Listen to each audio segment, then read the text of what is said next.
So, Kevin, help us understand what is OpenAI's new frontier product? It's essentially a collection of existing products like ChatGPT Enterprise, the ChatGPT Atlas browser. What's new, or what's sort of the differentiation piece here, is the use of forward deployed engineers, which are consultants that go in and they have engineering expertise and they know every product in the enterprise data center, and they're kind of like the white glove team that comes in and helps companies get up and running with OpenAI.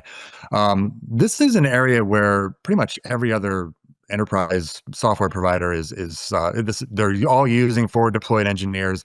Palantir is sort of credited with pioneering this approach, but that's where the rubber meets the road in terms of the experience that customers are going to have with OpenAI and how it's going to be different from the experience that they've had with Microsoft and all the other companies out there.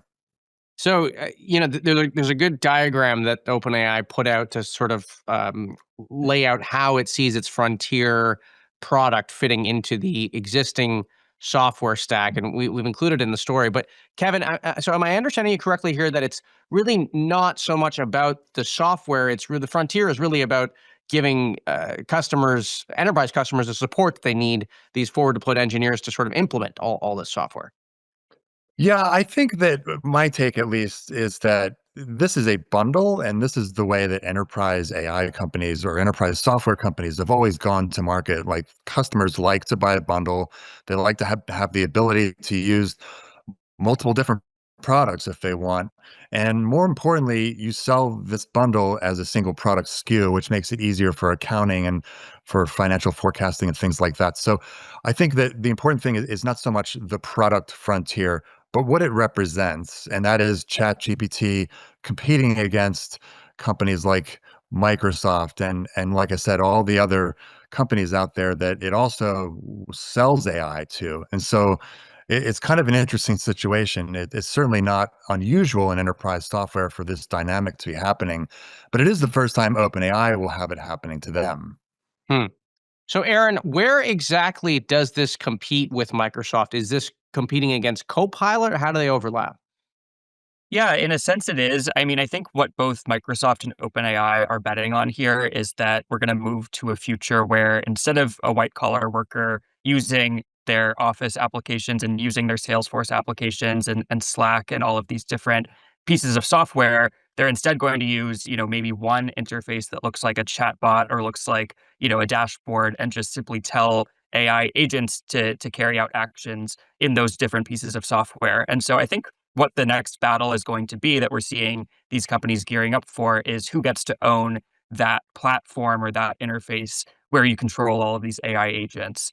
And so, what Microsoft and what Judson Althoff is telling staff is we are better positioned for that because we already serve, different AI labs, agents and models on Azure. And we also can promise enterprises that, we can guarantee cybersecurity and compliance and all of these things that chief information security officers are all worried about. At the same time, Microsoft hasn't really put out its own AI agents that have broken through in a real way. They've mostly been, relying on models from OpenAI and from Anthropic to power their own AI products. So OpenAI, has more of a claim to actually be the one building these capabilities that can automate work, in new use cases. Kevin, with these two sort of opposing sides of the story here, the idea that Microsoft's agents haven't really broken through yet they obviously have a lot of existing customers using their applications. I mean, which of these two, in your mind, after covering enterprise software for as long as you have, which of those two are the bigger leg up right now? In the enterprise, experience usually is the thing that matters most because the experience is built on trust, which is built over years of serving customers. And more importantly, a lot of the trust is built in how enterprise customers respond when there are problems, and there are inevitably problems. And so I think that Microsoft and all the other old guard enterprise companies probably look at OpenAI coming in and they're sort of privately behind closed doors saying, good luck because you have a lot of learning to do in this space. So you think having the existing customers, I mean, that is really, I mean, that's a significant advantage that OpenAI is going to have trouble competing with. You got to take your lumps as an enterprise vendor, and OpenAI has not done that yet. It's not to say that they're not going to get there, but like I said, my guess is that, I mean, you can see it in the email that we reported on from Microsoft on Friday. The message was really like, "Hey, this is a great new competitor for us." Microsoft speaking here, but we got this. We got the experience, and we got all the things that they're going to have to build. Aaron, in your reporting, I wonder, is it getting more and more important for leaders at these companies to respond to every single product release that customers have? I don't know if this was always the case, but obviously every new model, every new agent or tool, it seems to drastically change the narrative around who is leading. I mean, is this common for leaders to respond to each and every product release that competitors put out there?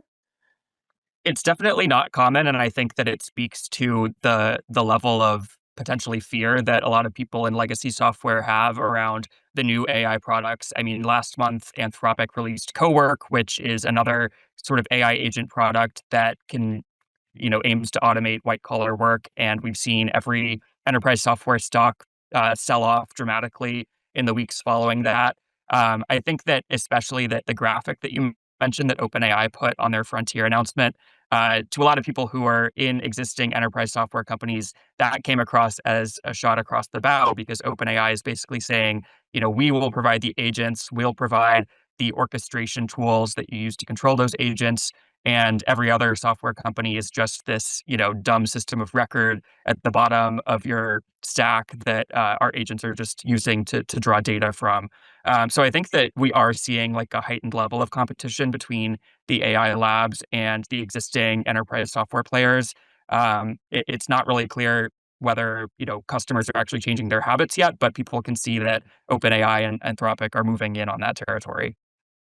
Kevin, last question for you. I mean, the word that keeps coming up, not just from Microsoft, but all these enterprise software companies, is platform. That is the big competitive advantage that a lot of them tout. And maybe this relates to the conversation we were just having 2 minutes ago about the bundle and how long they've been in the game here. But how how sustainable a competitive advantage is this platform play that all these enterprise software companies seem to have? And moreover, I mean, how do you compare the relative strengths of these platforms when every software company seems to tout their own?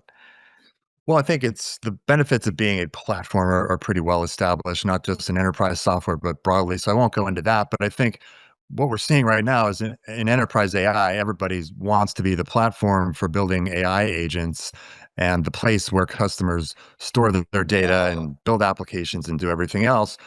The problem is not everybody can be the platform. And so we're looking at a competition for hearts and minds in the Fortune 500. And yeah, it'll be interesting to see. I think that you could say that the enterprise software providers have an advantage just from their decades of experience, but AI is a very different animal than enterprise software. And so we don't really know what's going to happen. Maybe Right. customers will like it, OpenAI's pitch, and they'll just want to work with them. But if past history is any guide, as I said before, I think that this could be a really intense competition. And Kevin, one more thing before you go. I've always wanted to ask you this. I never had time to, but platform in your words, in Kevin McLaughlin's words, is it just one stop shop? Is that really what they mean here?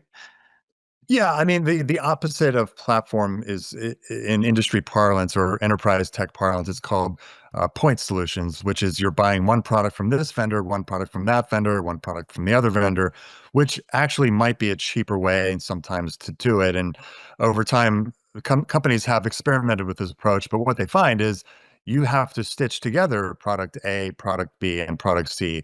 And in order to do that, it's expensive coding, it's expensive integration work, and oftentimes what happens is the companies that tried this approach end up going back into the welcoming arms of the platform provider. But again, AI might be different. We'll have to see what happens. Great. Well, Kevin and Aaron, I want to thank you for coming on. That is Kevin McLaughlin, our enterprise software reporter, and Aaron Holmes, our Microsoft reporter here at The Information.